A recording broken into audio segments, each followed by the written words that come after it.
And welcome. You're tuned into Take My Advice. I'm not using it. Get balanced with Dr. Marissa, the morning show here on NBC News Radio, CNBC News Radio, and NBC Sports. KCAA, home to the Asian Oprah, AM 1050, FM 106.5, and streaming everywhere.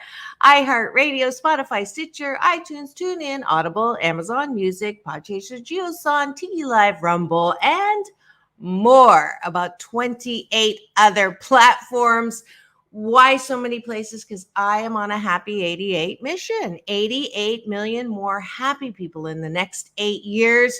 And so I bring you topics and guests. If you missed Layla Ali, world boxing champion, the youngest daughter of the great Muhammad Ali, you'll have to go to my YouTube channel. You get free all the time, all of my past 833 shows, but who's counting? Here on my 552nd consecutive week on the air.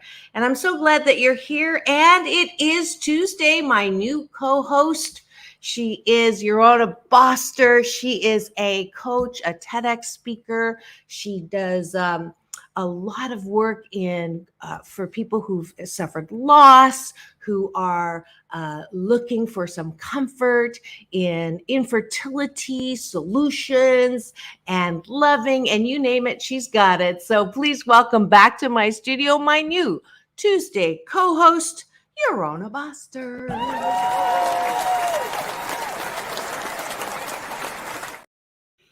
And welcome back.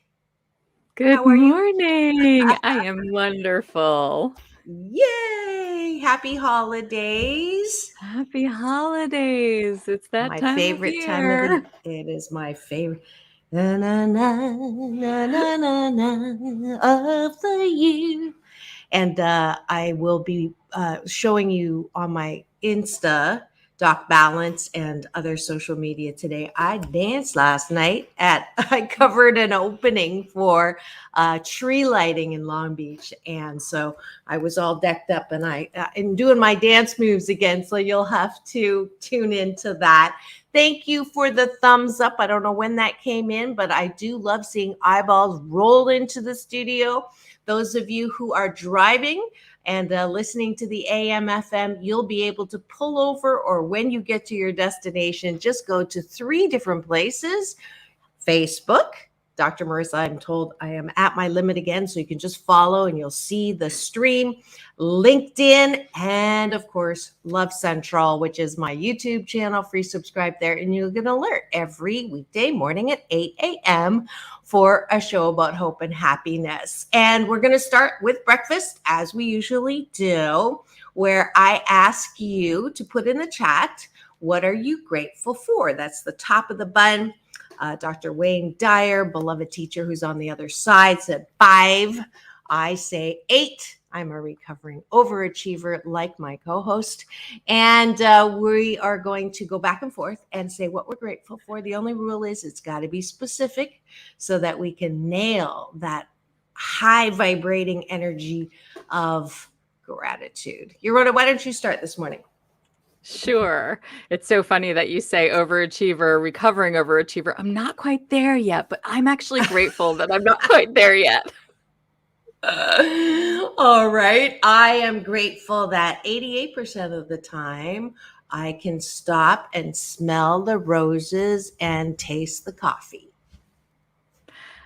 I'm grateful for the memories that are brought back just by somebody else's words, because when you just said about stopping and smelling the roses, I pictured a moment where we literally pulled the car over with my mom on our way to the Grand Canyon so she could take a picture of a bee stopping on a rose. Beautiful. I like your mom. I like your mom. My kids complain all the time. Mom, we just took a picture. She was very good at those moments. That's awesome. And we'll just give her a peace out, peace in, peace out. She's on the other side with Dr. Wayne Dyer, and we just know that she is smiling and loving all of us from the other side. All right. I am grateful that it's another beautiful morning after a rain here in Southern California. So whoever, did that song, And it never rains in Southern California is lying. Because it rains and it's a good thing because we need the rain. All right, your last gratitude for 4. I am so grateful that you are in a singing mood because it is such the time of year for that. So beautiful. I tend to break out in song too at random moments. So Yeah, you don't you sing as well? I do. I Yeah, so we're do. gonna have to try to find a duet here for the holidays. Sure. Uh, Okay. I'm grateful that actually every holiday season I've had a guest musical artist, and we do sing duets and solos. And so this year it will be no exception. I haven't confirmed with her, so I'm not going to say, but I look forward to showing off my favorite Christmas holiday songs. All right, and that's the top of the bun. Gratitude.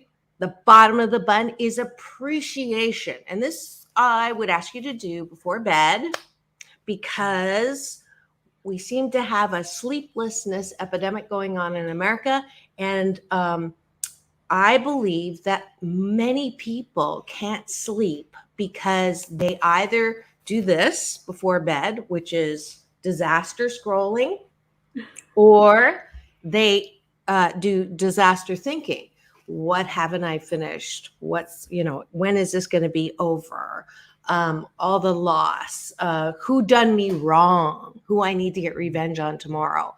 So all of those kinds of thoughts, you will not fall asleep. So instead, I'd like you to focus on things that you like about yourself, which is a muscle that a lot of us, especially the 7 out of 10 of us who've had childhood trauma, doesn't come easy. So we're working that muscle every morning with my gratitude sandwich for breakfast to help you muscle up in the self-approval aspect of life. So I will let you start again. What do you like about Sure. yourself? I really appreciate that I have picked up some really amazing tools. And one of those tools is actually this little trick in going to bed, not just appreciating, but also telling your brain, I have a problem I need to solve, and actively thinking about the problem, not in a complaint mode, but actually saying, okay, this is a problem. I need to work it out. And that there is actually a neurologic trigger that when you sleep, it works on that problem. And I learned that and I started to, so now I appreciate that I can actually engage that mechanism to helping me solve problems in my Interesting. sleep. Yeah. Interesting. We'll have to think about that one. All Fantastic. right. I appreciate that I am easy laugher. It doesn't take much. Laughter is my favorite sound in the world, and I'm an easy laugher. Oh, I love that. I appreciate that I have learned how to talk in metaphors, and it tends to be such a beautiful universal language that seems to work for a lot of people. I appreciate that I am an easy dancer, that I don't Oh. embarrass easy, or if I do embarrass easy, I hide it well. Yeah. Last appreciation. I appreciate that I can let some things go when I need to. Beautiful. I appreciate that I do not live in fear more than 88% of the time. And fear stands for me, future events already ruined. So by living in fear, I would miss out on so much of life. So I make it a practice, and I have definitely ingrained that into my personality. All right, that's Awesome. Breakfast with Dr. Marissa. Thank you for joining Yarona and I as we took a bite of it.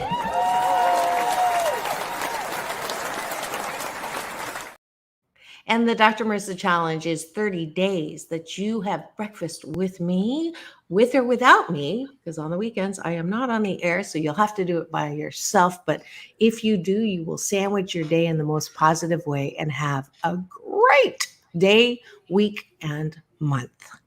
All righty, here we go.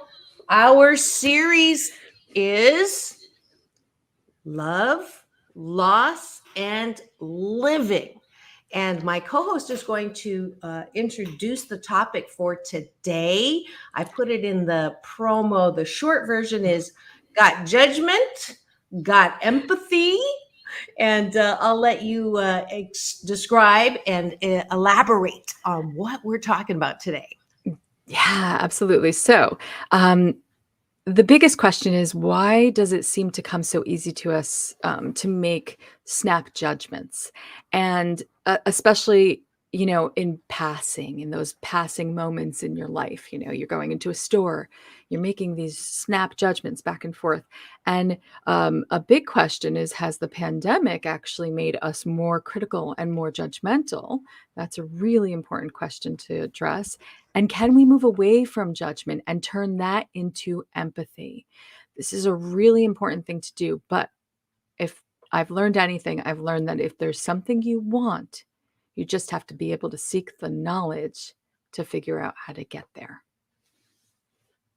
We're going to teach you about Sounds that today. great. Sounds great. So let's go to the reality part of it that I always like to do to show you that we're not here because we have all the answers, but we experience it ourselves. So just as a refresher, I know you mentioned this last week, but I think if you sum that little story up, it's a very real story, and it's and then I'll do my true confessions on how easy it is to judge and criticize. Go ahead. Yeah. So definitely there was one moment where I was walking with my son to school, and there was another mom and son.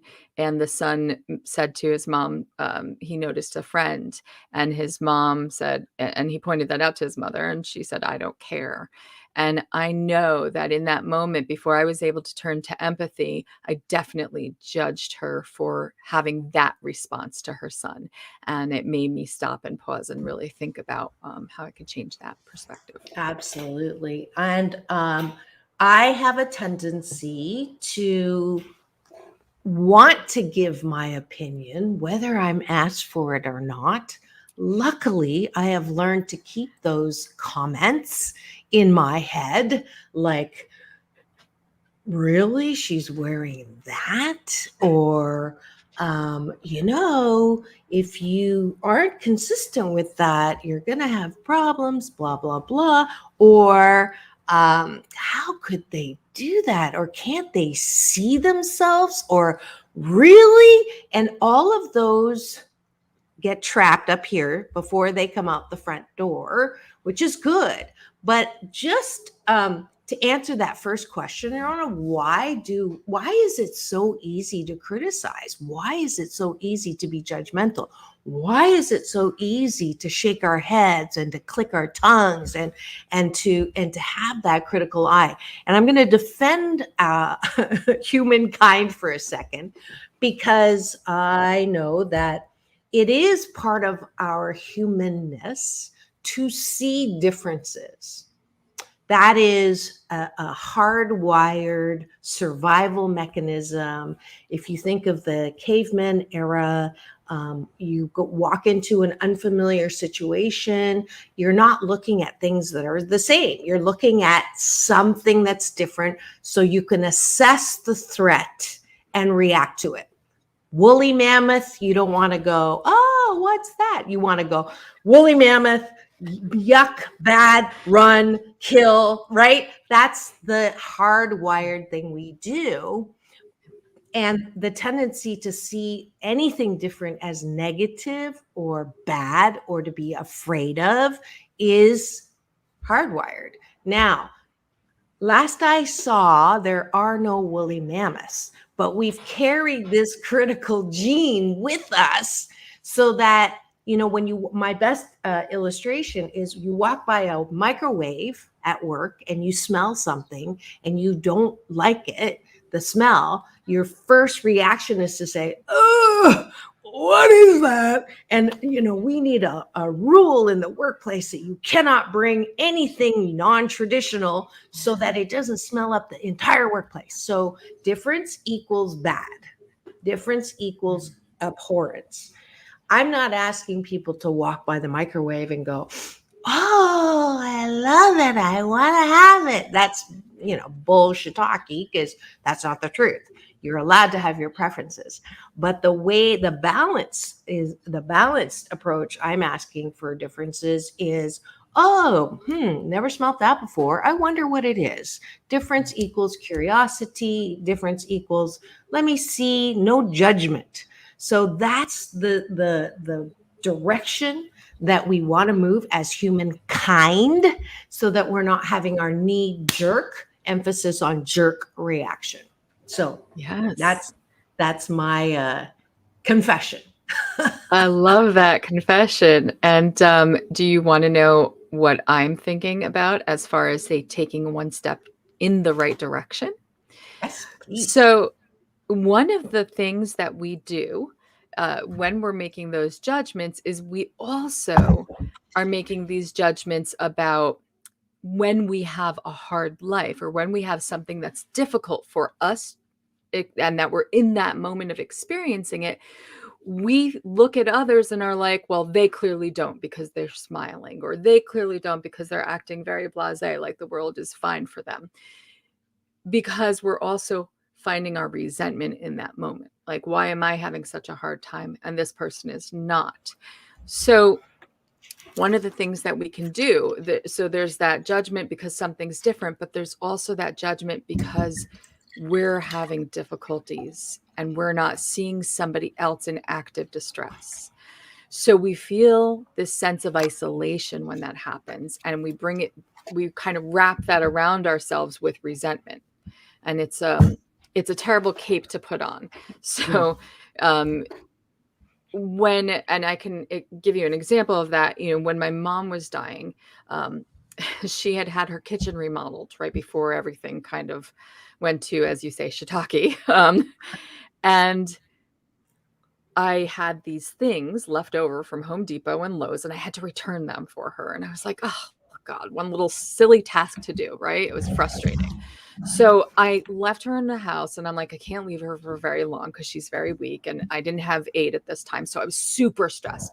I was in that hyper arousal state. And I was like, gotta get this done. Gotta get back to my mom. Gotta make sure everything's okay. Safety, And I get online to the return process at Home Depot, and I am standing there, and the cashier and the person in front of me are just chatting. They're just chatting. They're having a little conversation, and they finished up their interaction, but they're just talking, and I'm standing there, and I could feel the agitation just rising in me. And I get up there, and I almost started getting really angry. Now, I know a lot of people who do this, they start to yell like, oh, that took too long, da, da, da, da, da, right? Luckily, I was able to calm my anger response, but I did say, I'm sorry, I'm so frustrated. I just need to do this fast. I need to get back to my mom. And I just blurted everything out. And I'm like, my mom's dying, da, da, da, like, I just need to go. And I was freaking out. And she looked at me so kindly, and she smiled so sweetly. And she said, I totally understand.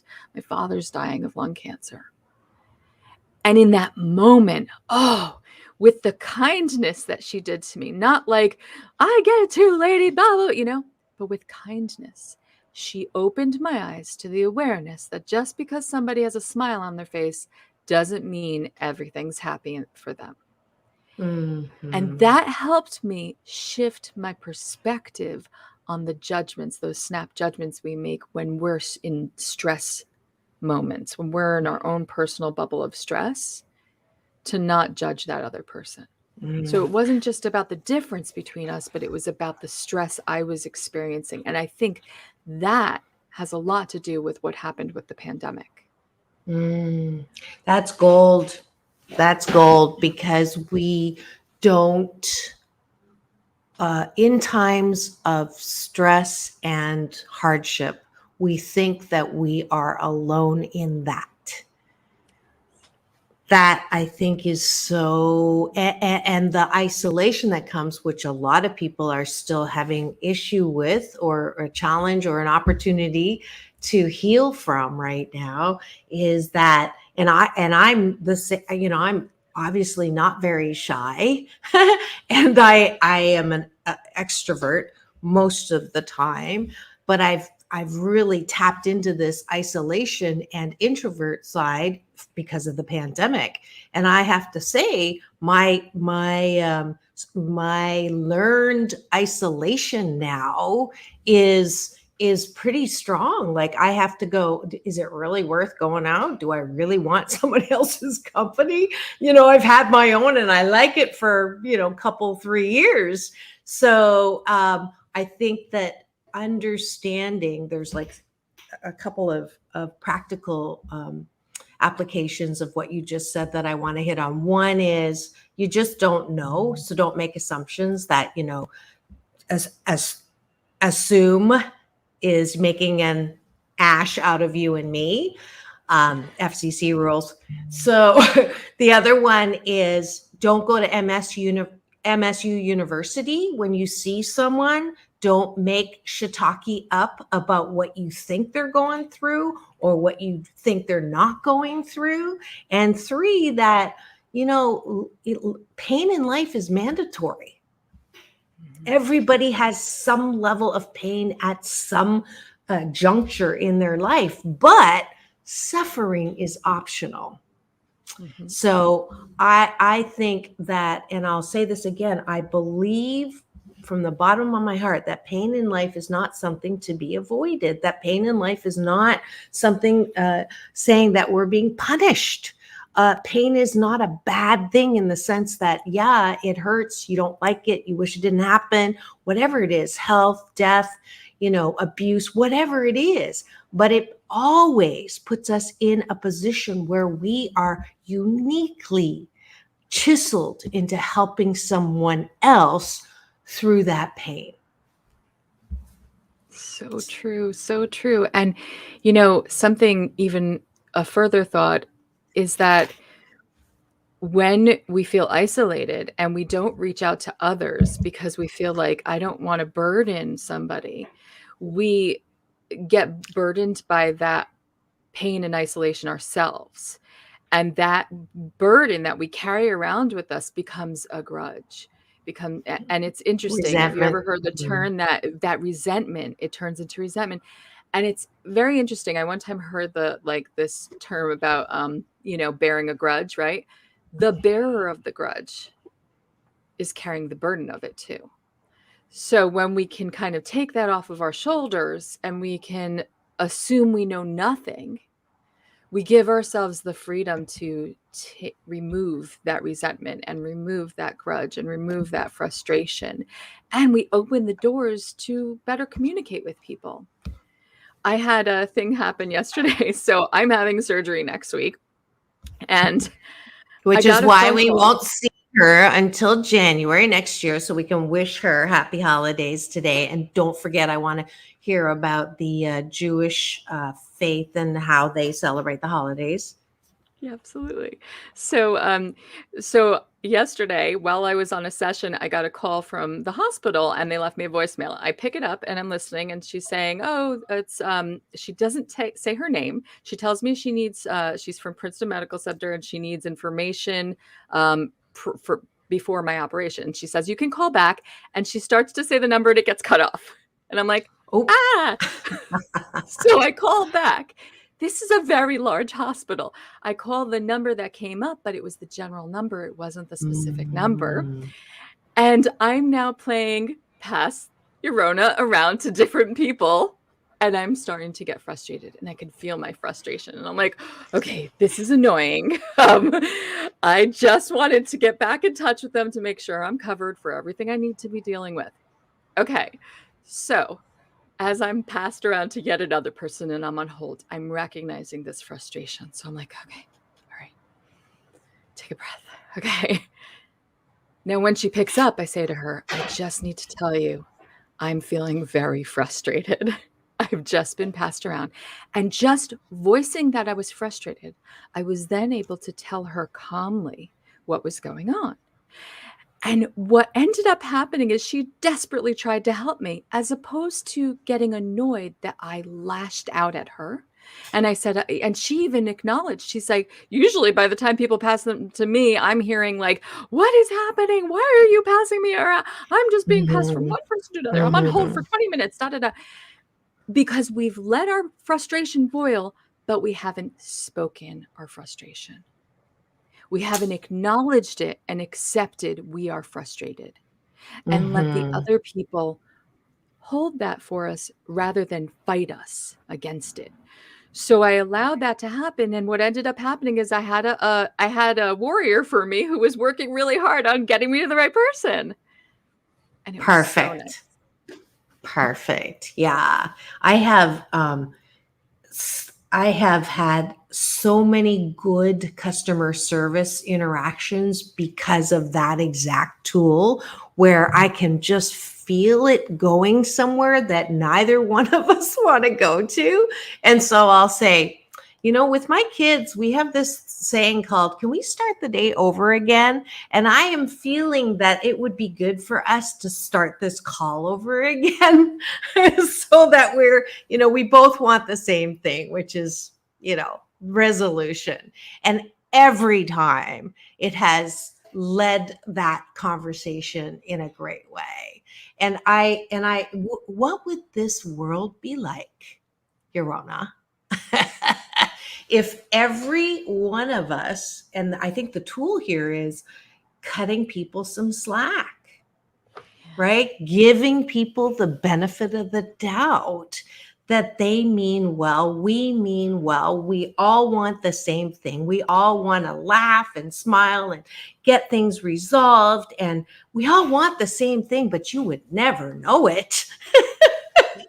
The way that we strut around, it's amazing.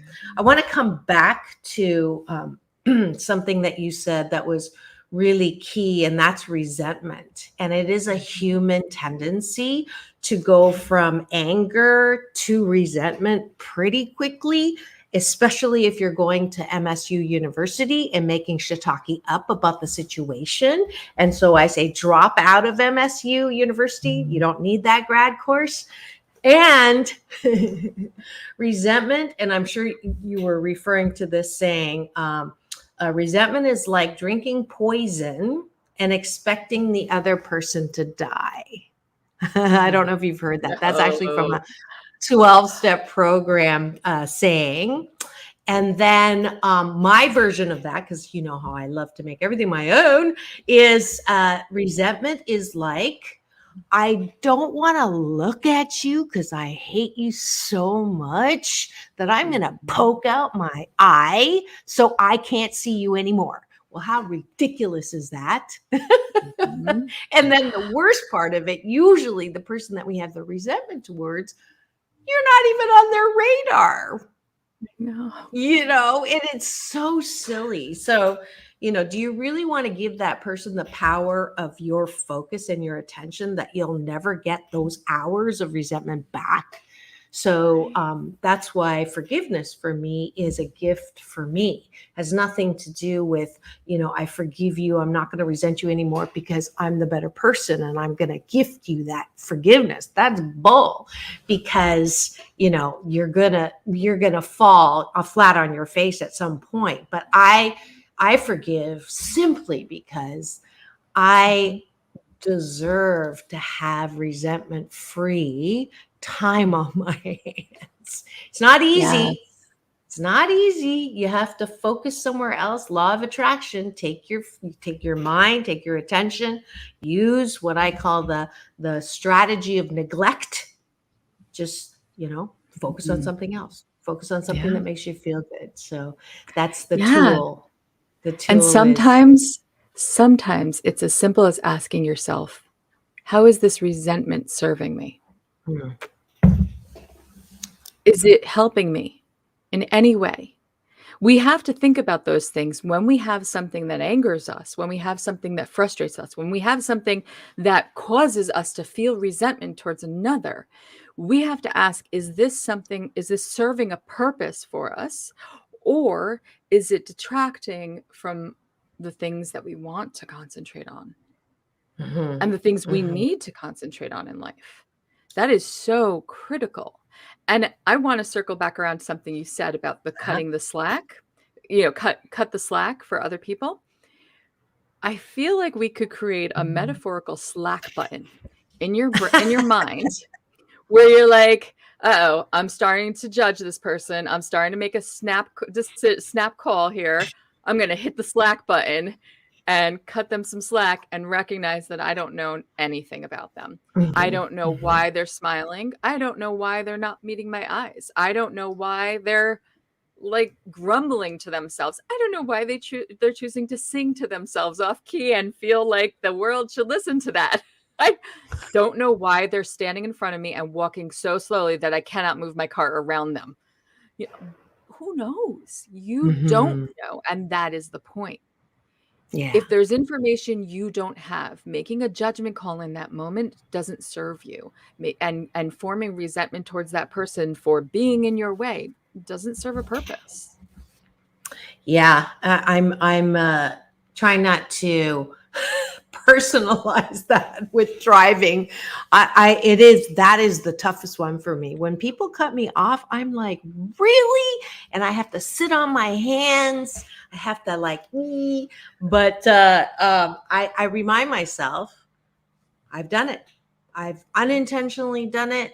I will do it again because I love driving fast. So I just have to, cut myself some slack, cut them some slack.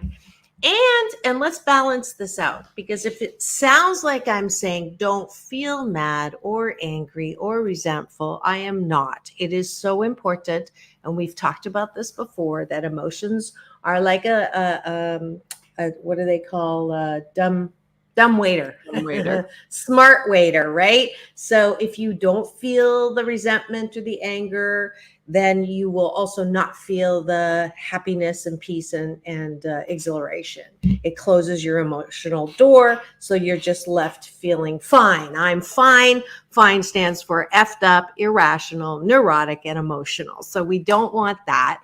We want to expand the ability. So how do you safely release judgment, criticism, resentment, anger, hostility?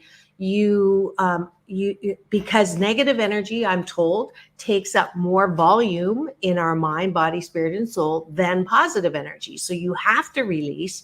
I teach Tai Chi, balanced Tai Chi Gong. There's this one form called polish your table, right? So polishing table says we're all born with a clean table, but through life we dirty it and have some film called resentment, anger, frustration, anxiety. And so you put that person, place, or thing that you have a resentment towards on the table. Take a deep breath in through the nose, and you release it and polish the table. Now, don't put your mother on there because that's too big to start, but I do put drivers on there. And I ask you to repeat after me. So let's do this. I'm going to stand up, Sure. Yarona. I am not, because I'm wearing sweatpants. That's fine. Okay.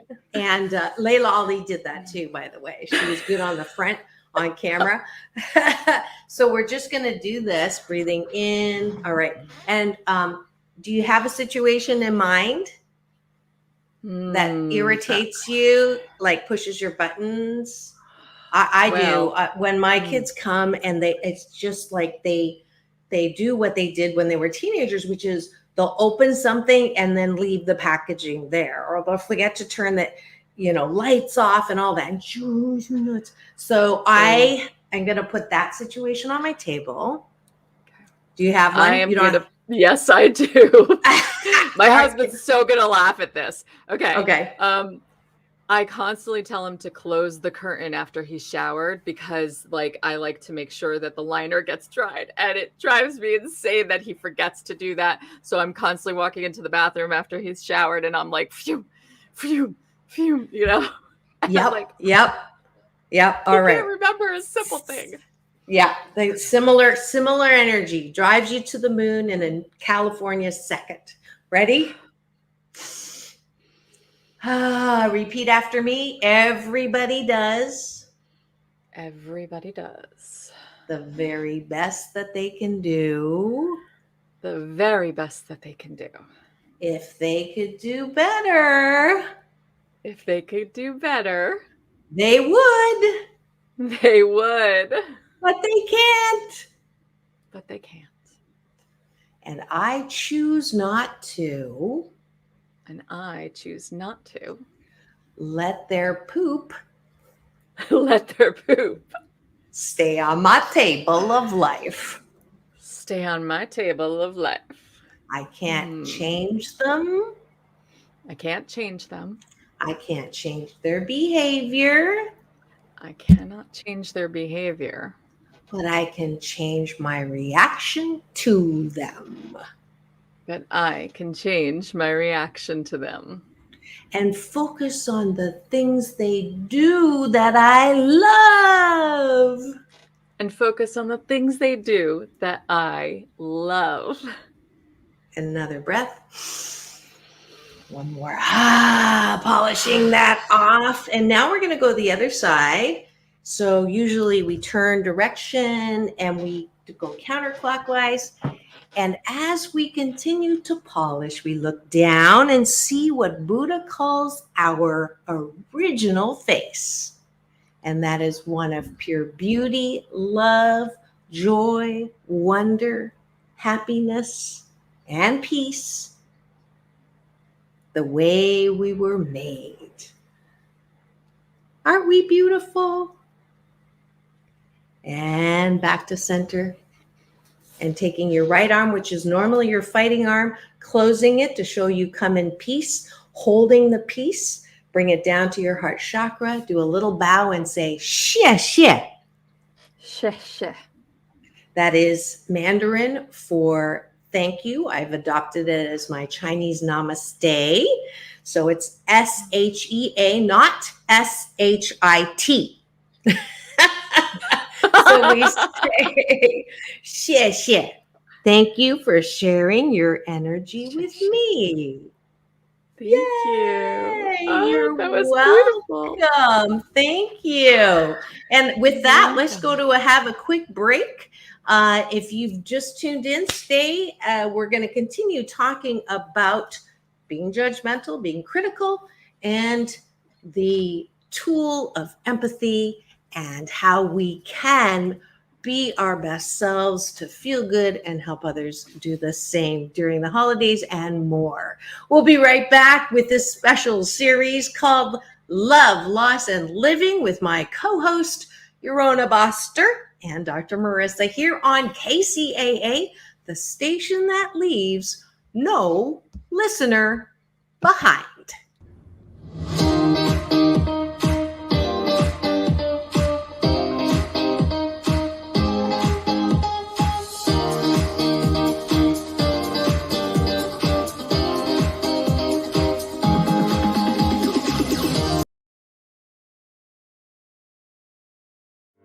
Welcome to Balanced Tai Chi Gong. My name is Dr. Marissa Pei. For the next 28 minutes, we will be slow dancing with the universe in a moving meditation that promotes inner peace, one breath at a time. Just follow the sound of my voice and move with me as I guide you through this ancient wisdom through New Thought practice. As a corporate psychologist, I created this practice in response to my life and those of my clients. We were professional, high-achievement-oriented, multitasking control freaks and exhausted. No matter how many successes, it was never enough. That, coupled with a painful life experience, led me on a quest to find another way to live and back to my Chinese roots. If you practice regularly, I can promise you that it will impact all health vortexes. Body, mind, spirit, soul. You will be in a place of balance and inner peace the way we were created. Xie xie. Be my partner, dance with me. older, I will.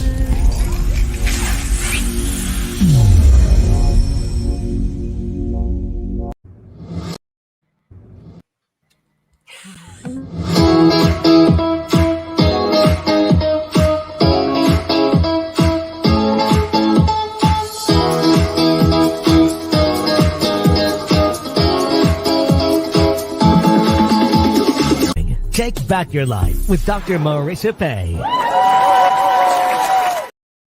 And welcome back. You're tuned in to Take My Advice. I'm not using it. Get balanced with Dr. Marissa, the morning show here on KCAA NBC News Radio, home to the Asian Oprah, AM 1050, FM 106.5, and streaming everywhere, iHeartRadio, Spotify, Stitcher, and my YouTube channel, where you will find all my past shows, as well as my red carpet playlist with interviews with fascinating people like Halle Berry, John Travolta, Quincy Jones, The Temptations, Jimmy Fallon, and more. So go free subscribe there. And then you can also come and roll your eyeballs in as I see more people on the chat. Please do say hello and you'll get your name on the screen and contribute to today's topic, this special series called Love, Loss, and Living with my new co-host, Yarona Boster.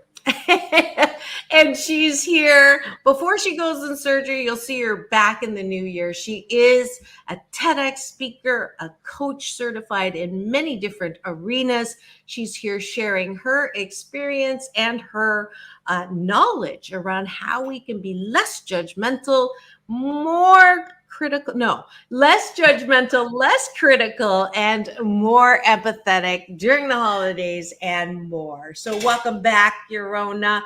Before we keep going, I didn't even realize it was already close to the end of the show. I did want to give a brief, we just did some balanced Tai Chi Gong. It's a beautiful present for Christmas. If you know anyone who has trouble meditating and sitting still, it's a moving meditation that you can get the download from my website. It's a donation of $20 to my nonprofit. So please go to drmarissa.life and you will get one of those. It also comes in DVD. I will give today, as the Asian Oprah giveaway, a download copy of the practice to the first person that goes to drmarissa.life and puts down holiday gift on the subject line, and I'll know I can get that back to you.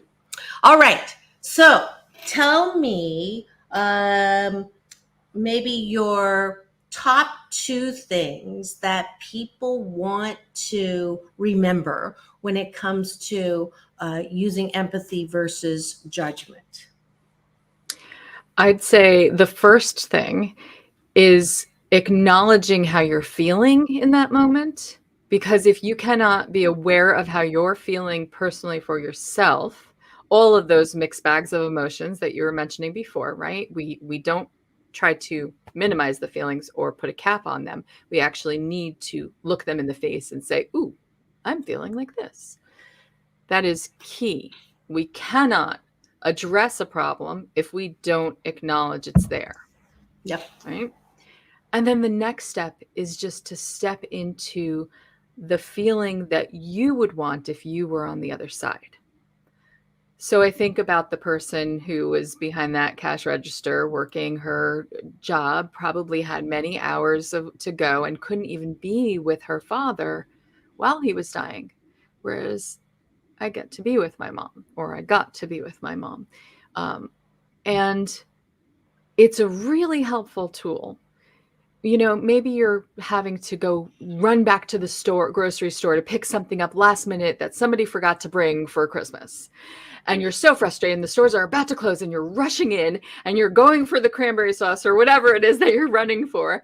And you're bringing it up to the cash register and there's somebody standing behind the cash register and you're holding on to that frustration and annoyance because, oh, the holidays are going to be ruined without this item.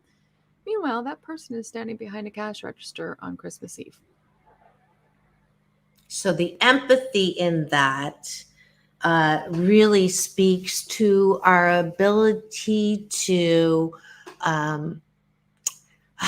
just chill a bit, I think that is like you're not the center of the world. Your life, their life matters just as much as yours. They may be going through something that is better or worse or, prettier or uglier, whatever it is.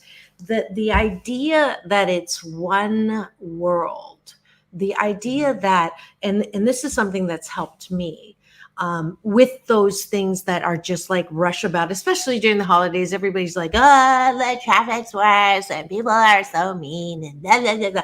And I have this little tool now. It's called #Naccidental.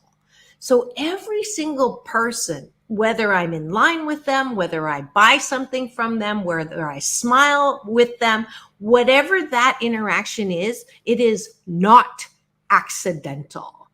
Every single person that I have some kind of interaction with is going to be, I'm going to ask, I wonder why I met them. I wonder why I'm talking to them. I wonder, and every single time it's a beautiful OMG, this person who knows this person, that 6 degrees of separation becomes 1 degree of separation. It was so funny last night when I was covering that event at the Long Beach Center with the tree lighting. This guy stopped and he goes, hey, don't you I think my wife knows you, ma'am. And I look over and she's looking at me weird and I'm looking at her weird. And then, and I said, I am on NBC News Radio in the morning. He goes, oh my God, I knew you from somewhere. He's seen my show. He's seen me on camera. He sees me, on social. So it's so funny, but there's never an accident. I bumped into someone last night that I know of him. And, I had put an intention. I wanted to see the boat parade in Naples. And he just invited me to an open house to see the boat parade.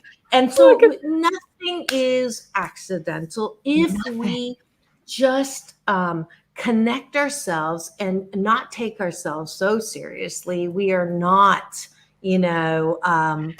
the center of the universe. Everybody is the center of the universe, and we can have so much fun with each other if we just let it happen. And I'll say 2 things to that too. Yes, please. You're not the center of the world, but you are the center for your world, which is understandable. Yes. But think about the ripple effect that you leave behind, right? Imagine if you're in that grocery store and you're frustrated and you're like, and you just give that person a smile and tell them, I hope that when you get to celebrate Christmas or when you get to celebrate your holidays, it's going to be awesome. And thank you so much for still being here and not closing. When you walk away, imagine you're leaving this trail that ripples out from you of this positive emotion that you've just handed off to that person, which eases the burden that they're carrying to have to stand there on Christmas Eve and maybe missing their family, maybe not getting to spend the last Christmas with a loved one. Maybe you don't know what's happening in their life. So leaving that beautiful ripple effect of joy and positivity for them means that they can carry and get through the next steps. And that interaction, even if it was 30 seconds, may help carry them through the next difficult hurdle that they have to go through. Absolutely. That's the gift that keeps on giving. And I challenge all of you 2 things. One is next time someone asks you how you are, instead of saying, I'm okay, I'm fine, or you don't want to know, say, I am happy, or I am blessed, or I am happy and blessed, or I am grateful, and watch people's reaction just to that. It's delightful and it keeps on giving. That particular response has had so many people stop, people who are at the register and go, oh, I like that. And it just breaks into that beautiful realm of what we all share called humankind, emphasis on kind. And then if you want to do the advanced version of that, join my 21-day fast from complaining. Can you not complain for 21 days between now and Christmas Day? If you can, I will double your registration of $21 and give you $42 back. It's a donation again at my website, drmarissa.life. It is the holiday version, the holiday PPP, post-pandemic possibilities version of the fast, and you can register at my website. So that's my final word. Yarona, final word for today. And you can add on, what do you usually do? I know that Hanukkah is part of the Jewish faith. My mom was actually unofficially adopted by a Russian Jew. So I have an Uncle Moishi, an Aunt Ethel, Aunt Penny. I know how to hide the matzah. But I don't know why the color is blue. So put that in your wrap up so that I get my curiosity.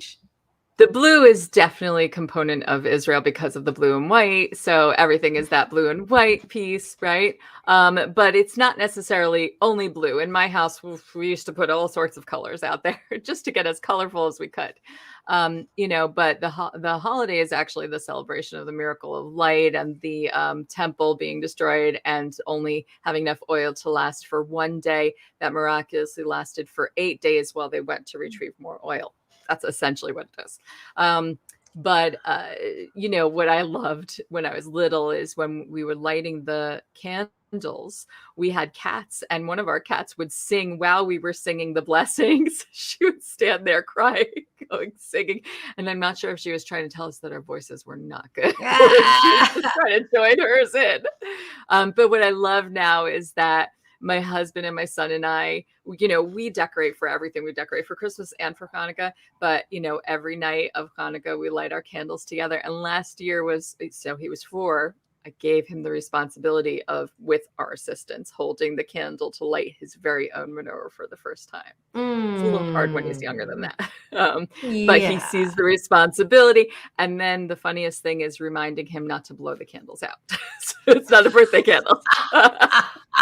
That's adorable.